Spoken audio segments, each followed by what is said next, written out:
شہادت امام حسین رضی اللہ تعالیٰ عنہ۔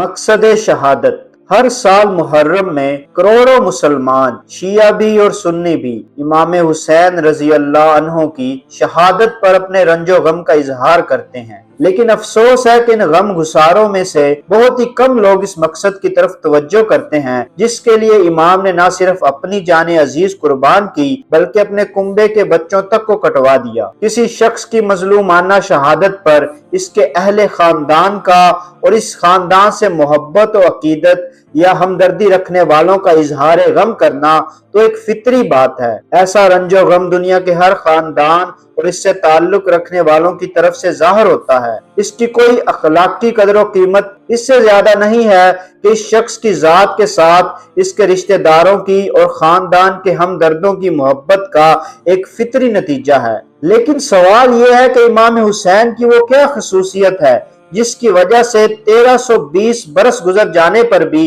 ہر سال ان کا تازہ غم ہوتا رہے؟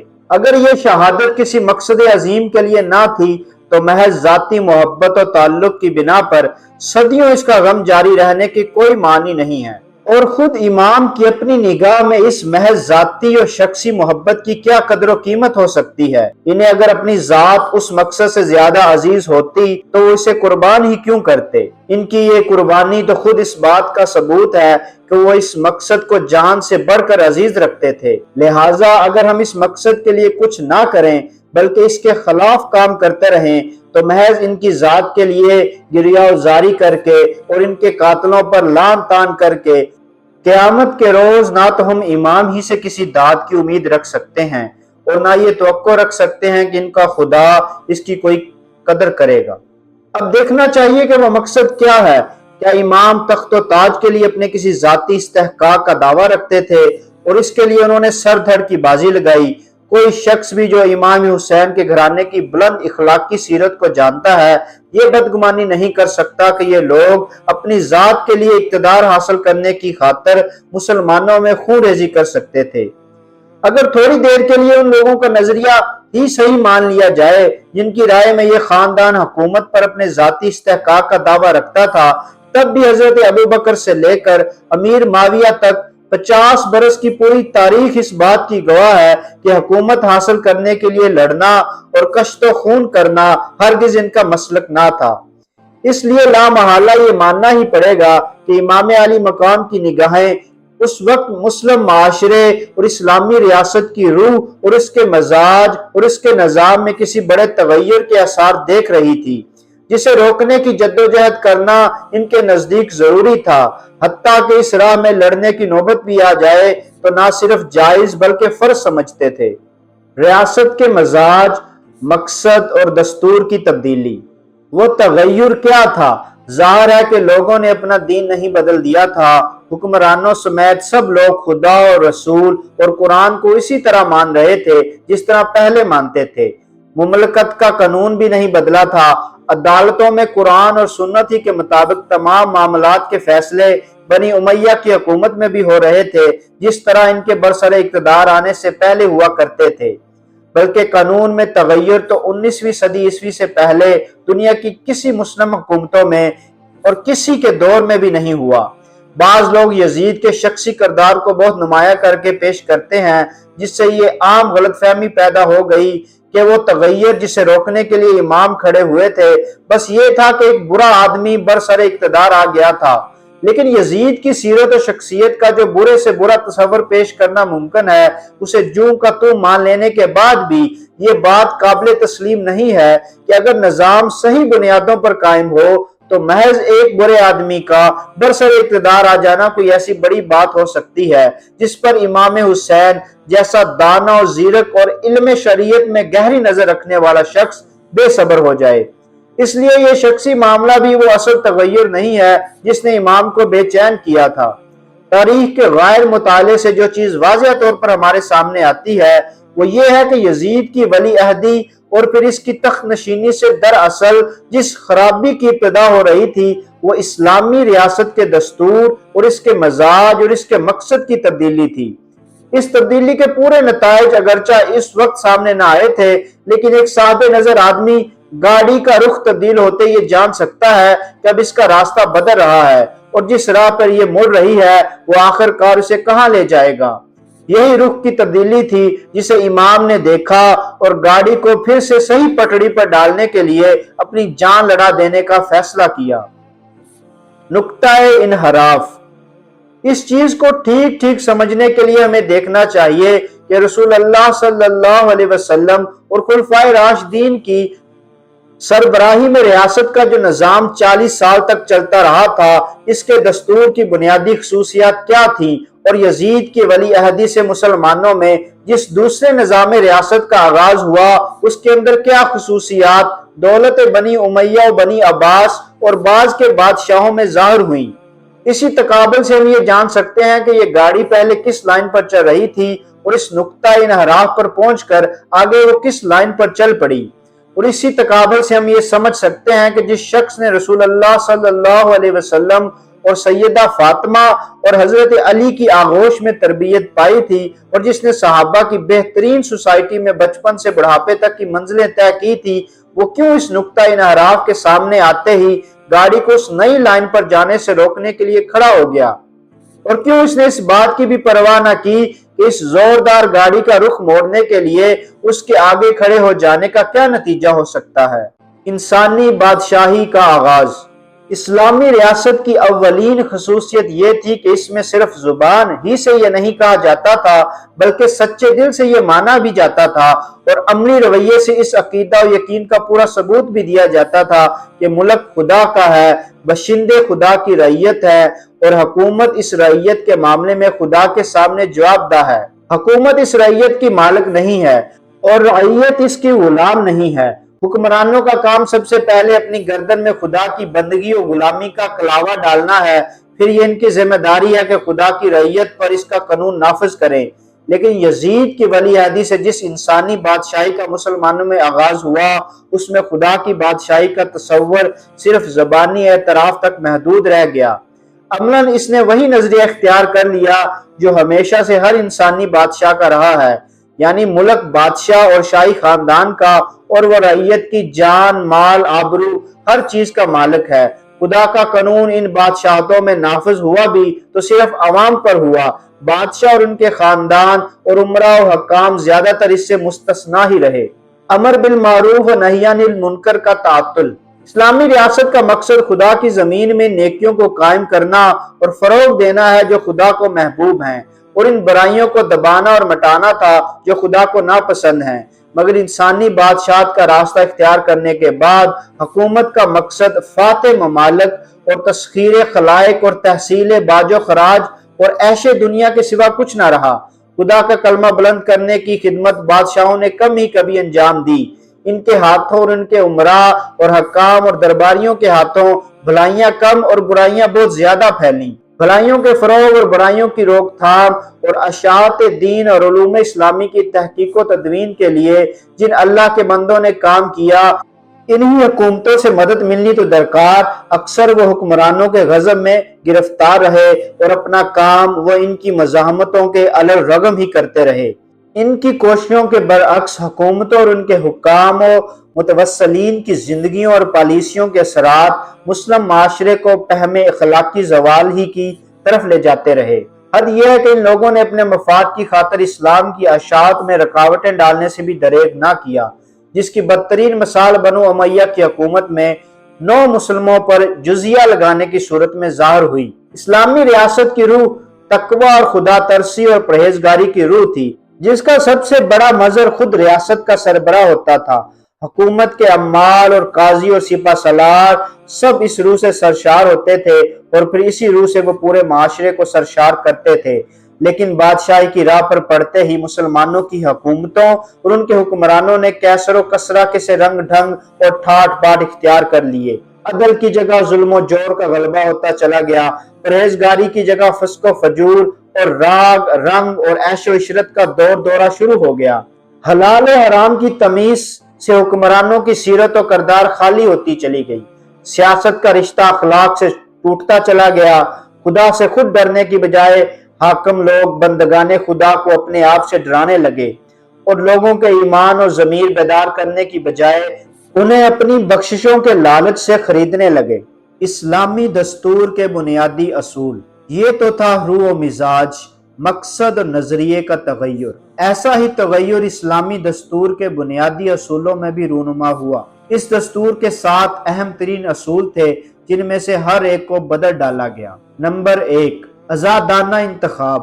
دستور اسلامی کا سنگ بنیاد یہ تھا کہ حکومت لوگوں کی آزادانہ رضامندی سے قائم ہو۔ کوئی شخص اپنی کوشش سے اقتدار حاصل نہ کرے، بلکہ لوگ اپنے مشورے سے بہتر آدمی کو چن کر اقتدار اس کے سپرد کر دیں۔ بیعت اقتدار کا نتیجہ نہ ہو بلکہ اس کا سبب ہو۔ بیعت حاصل ہونے میں آدمی کسی کوشش یا سازش کا دخل نہ ہو۔ لوگ بیعت حاصل کرنے یا نہ کرنے کے معاملے میں پوری طرح آزاد ہوں۔ جب تک کسی شخص کی بیعت حاصل نہ ہو وہ برسر اقتدار نہ آئے، اور جب لوگوں کا اعتماد اس پر سے اٹھ جائے تو وہ اقتدار سے چمٹا نہ رہے۔ خلفائے راشدین میں سے ہر ایک اسی قاعدے کے مطابق برسر اقتدار آیا تھا۔ امیر معاویہ کے معاملے میں پوزیشن مشتبہ ہو گئی، اس لیے صحابہ ہونے کے باوجود ان کا شمار خلفائے راشدین میں نہیں کیا گیا، لیکن آخرکار یزید کی ولی عہدی وہ انقلابی کارروائی ثابت ہوئی جس نے اس قاعدے کو الٹ کر رکھ دیا، اور اس سے خاندان کی موروثی بادشاہتوں کا وہ سلسلہ شروع ہوا جس کے بعد سے آج تک پھر مسلمانوں کو انتخابی خلافت کی طرف پلٹنا نصیب نہ ہو سکا۔ اب لوگ مسلمانوں کے آزادانہ اور کھلے مشورے سے نہیں بلکہ طاقت سے برسر اقتدار آنے لگے۔ اب بیعت سے اقتدار حاصل ہونے کی بجائے اقتدار سے بیعت حاصل کی جانے لگی۔ اب بیعت کرنے یا نہ کرنے میں لوگ آزاد نہ رہے، اور بیعت کا حاصل ہونا اقتدار پر قائم رہنے کے لیے شرط نہ رہا۔ لوگوں کی اول تو یہ مجال نہ تھی کہ جس کے ہاتھ میں اقتدار تھا اس کی بیعت نہ کرتے، لیکن اگر وہ بیعت نہ بھی کرتے تو جس کے ہاتھ میں اقتدار آ گیا وہ ہٹنے والا نہ تھا۔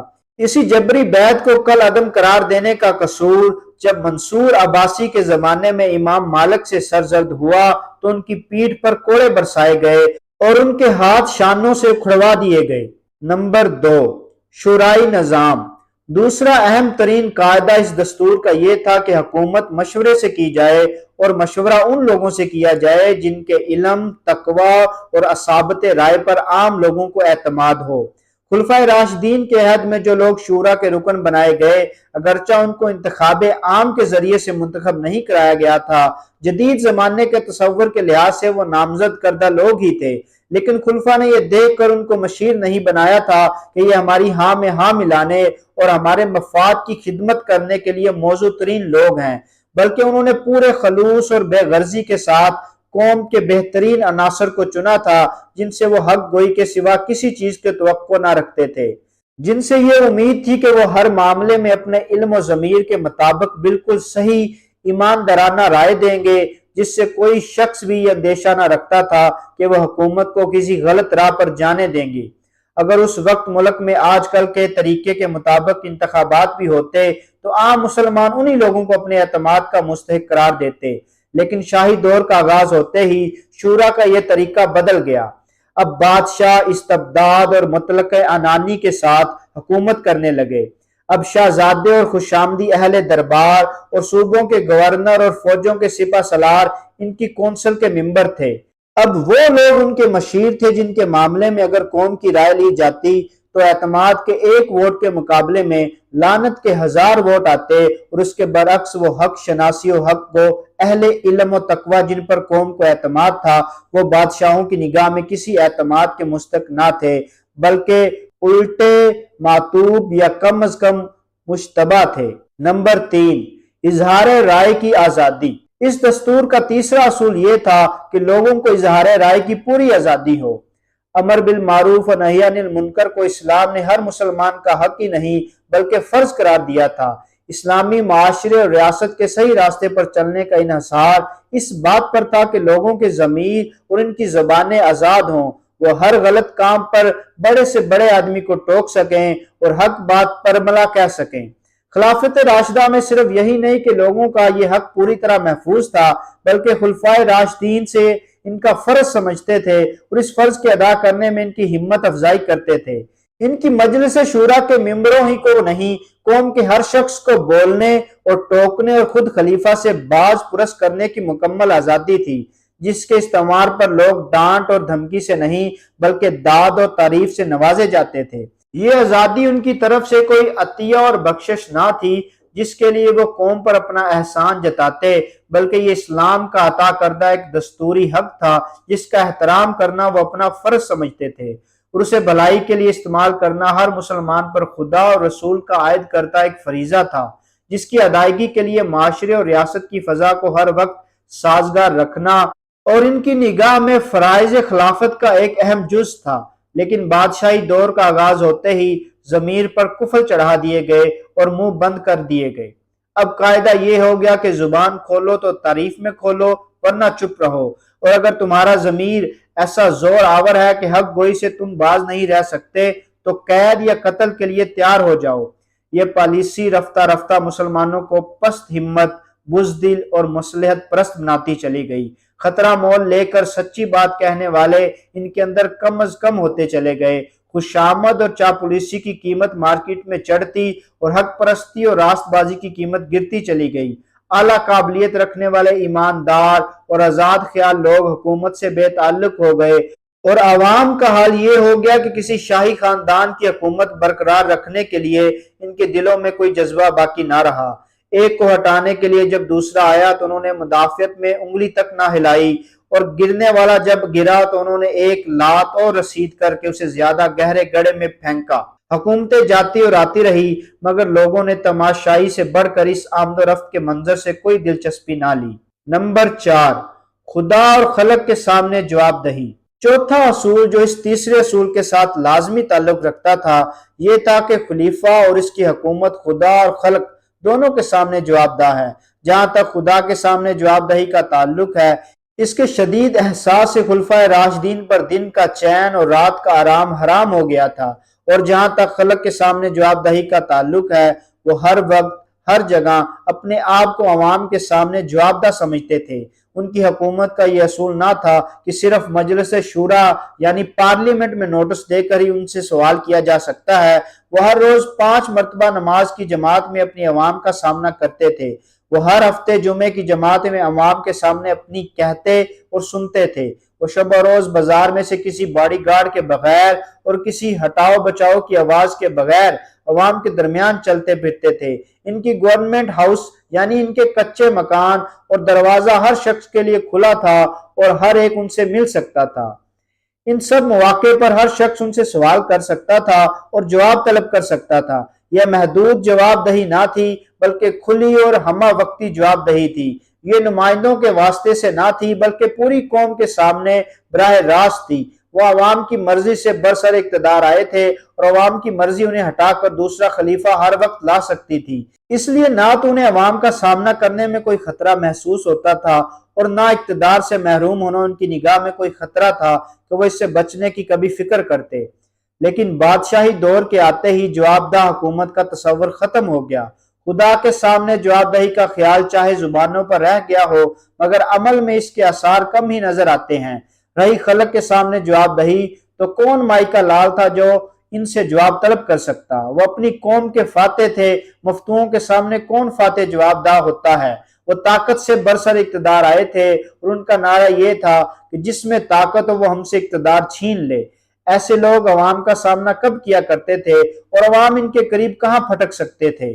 وہ نماز بھی پڑھتے تھے تو نتھو خیرے کے ساتھ نہیں بلکہ محلوں کی محفوظ مسجدوں میں یا باہر اپنے نہایت قابل اعتماد محافظوں کے جرمٹ میں۔ ان کی سواریاں نکلتی تھی تو آگے اور پیچھے مسلح دستے ہوتے تھے اور راستے صاف کر دیے جاتے تھے۔ عوام کی اور ان کی مٹھ بھیڑ کسی جگہ ہوتی ہی نہ تھی۔ نمبر 5، بیت المال ایک امانت۔ پانچواں اصول اسلامی دستور کا یہ تھا کہ بیت المال خدا کا مال اور مسلمانوں کی امانت ہے، جس میں کوئی چیز حق کی راہ کے سوا کسی دوسری راہ سے آنی نہ چاہیے اور جس میں سے کوئی چیز حق کے سوا کسی دوسری راہ میں جانی نہ چاہیے۔ خلیفہ کا حق اس مال میں اتنا ہی ہے جتنا قرآن کی روح سے مال یتیم میں اس کے ولی کا ہوتا ہے کہ من کان غنیا فلیستعفف ومن کان فقیرا فلیأکل بالمعروف۔ جو اپنے ذاتی ذرائع آمدنی اپنی ضرورت بھر رکھتا ہو وہ اس مال سے تنخواہ لیتے ہوئے شرم کرے، اور جو واقع حاجت مند ہو وہ اتنی تنخواہ لے جسے ہر معقول آدمی مبنی بر انصاف مانے۔ خلیفہ اس کی ایک ایک پائی کی آمد و خرچ پر حساب دینے کا ذمہ دار ہے اور مسلمانوں کو اس سے حساب مانگنے کا پورا حق ہے۔ خلفائے راشدین نے اس اصول کو بھی کمال درجہ دیانت اور حق شناسی کے ساتھ برت کر دکھایا۔ ان کے خزانے میں جو کچھ بھی آتا تھا ٹھیک ٹھیک اسلامی قانون کے مطابق آتا تھا اور اس میں سے جو کچھ خرچ ہوتا تھا بالکل جائز راستوں میں ہوتا تھا۔ ان میں سے جو غنی تھا اس نے ایک ہبہ اپنی ذات کے لیے تنخواہ کے طور پر وصول کیے بغیر مفت خدمت انجام دی، بلکہ اپنی گرہ سے قوم کے لیے خرچ کرنے میں بھی دریغ نہ کیا، اور جو تنخواہ کے بغیر ہمہ وقتی خدمتگار نہ بن سکتے تھے انہوں نے اپنی ضروریات زندگی کے لیے اتنی کم تنخواہ لی کہ ہر معقول آدمی اسے انصاف سے کم ہی مانے گا، زیادہ کہنے کی جرت ان کا دشمن بھی نہیں رکھ سکتا۔ پھر اس خزانے کی آمد و خرچ کا حساب ہر وقت ہر شخص مانگ سکتا تھا اور وہ ہر وقت ہر شخص کے سامنے حساب دینے کے لیے تیار تھے۔ ان سے ایک عام آدمی بھرے مجمع میں پوچھ سکتا تھا کہ خزانے میں یمن سے جو چادریں آئی ہیں ان کا طول و عرض تو اتنا نہ تھا کہ جناب کا یہ لمبا کرتا بن سکے، یہ زائد کپڑا آپ کہاں سے لائے ہیں؟ مگر جب خلافت بادشاہی میں تبدیل ہوئی تو خزانہ خدا اور مسلمانوں کا نہیں بلکہ بادشاہ کا مال تھا۔ ہر جائز و ناجائز راستے سے اس میں دولت آتی تھی اور ہر جائز و ناجائز راستے میں بے غل و غش صرف ہوتی تھی۔ کسی کی مجال نہ تھی کہ اس کے حساب کا سوال اٹھا سکے۔ سارا ملک ایک خوان یغما تھا جس پر ہر ایک ہر کارے سے لے کر سربراہ مملکت تک حکومت کے سارے کل پرزے حسب توفیق ہاتھ مار رہے تھے، اور ذہنوں سے یہ تصور ہی نکل گیا تھا کہ اقتدار کوئی پروانہ اباہت نہیں ہے جس کی بدولت یہ لوٹ مار ان کے لیے حلال ہو، اور پبلک کا مال کوئی شیر مادر نہیں ہے جسے وہ ہضم کرتے رہیں اور کسی کے سامنے انہیں اس کا حساب نہ دینا ہو۔ نمبر 6، قانون کی حکومت۔ چھٹا اصول اس دستور کا یہ تھا کہ ملک میں قانون یعنی خدا اور رسول کے قانون کی حکومت ہونی چاہیے، کسی کو قانون سے بالا تر نہ ہونا چاہیے، کسی کو قانون کی حدود سے باہر جا کر کام کرنے کا حق نہ ہونا چاہیے۔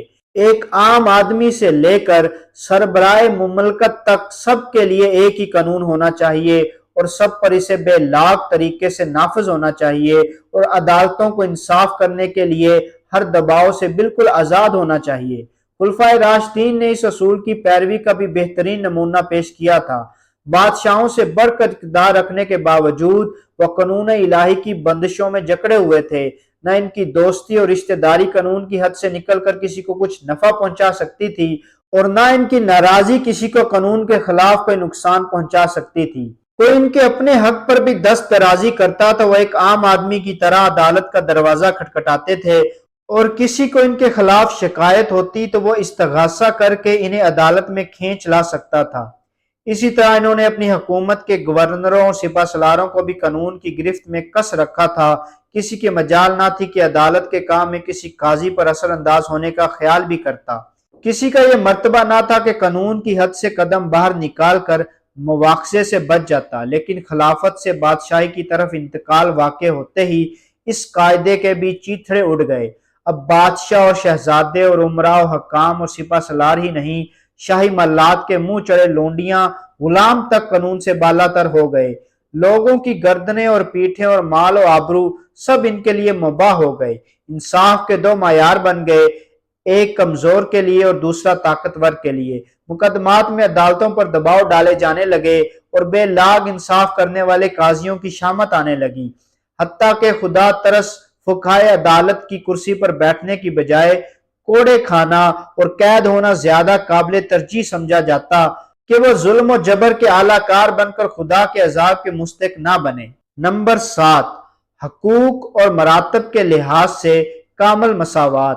مسلمانوں میں حقوق اور مراتب کے لحاظ سے کامل مساوات اسلامی دستور کا 7واں اصول تھا، جسے ابتدائی اسلامی ریاست میں پوری قوت کے ساتھ قائم کیا گیا تھا۔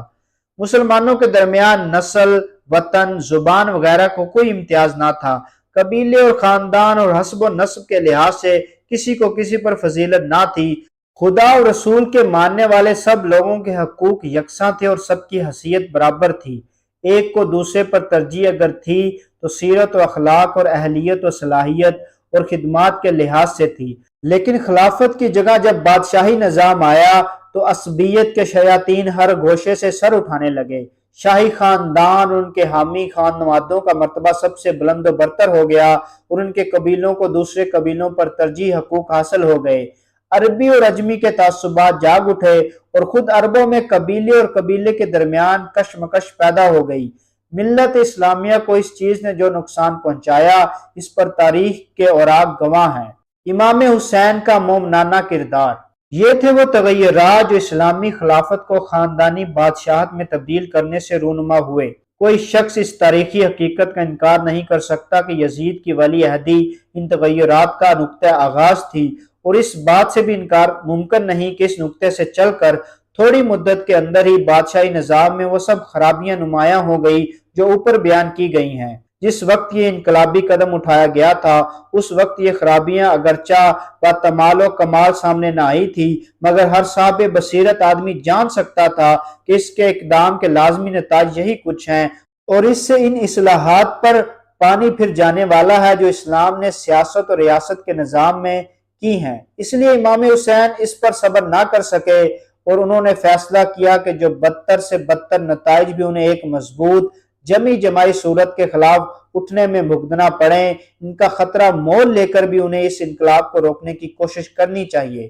اس کوشش کا جو انجام ہوا وہ سب کے سامنے ہے، مگر امام نے اس عظیم خطرے میں کود کر اور مردانہ وار اس کے نتائج کو انگیز کر کے جو بات ثابت کی وہ یہ تھی، اسلامی ریاست کی بنیادی خصوصیات امت مسلمہ کا وہ بیش قیمت سرمایہ ہے جسے بچانے کے لیے ایک مومن اپنا سر بھی دے دے اور اپنے بال بچوں کو بھی کٹوا بیٹھے تو اس مقصد کے مقابلے میں یہ کوئی مہنگا سودا نہیں ہے۔ اور ان خصوصیات کے مقابلے میں وہ دوسرے تغیرات جنہیں اوپر نمبر وار گنایا گیا ہے، دین اور ملت کے لیے وہ آفت عظمیٰ ہے جسے روکنے کے لیے ایک مومن کو اگر اپنا سب کچھ قربان کر دینا پڑے تو اس میں دریغ نہ کرنا چاہیے۔ کسی کا جی چاہے تو اسے حقارت کے ساتھ ایک سیاسی کام کہہ لے، مگر حسین ابن علی کی نگاہ میں یہ ایک سراسر ایک دینی کام تھا، اسی لیے انہوں نے اس کام میں جان دینے کو شہادت سمجھ کر جان دی۔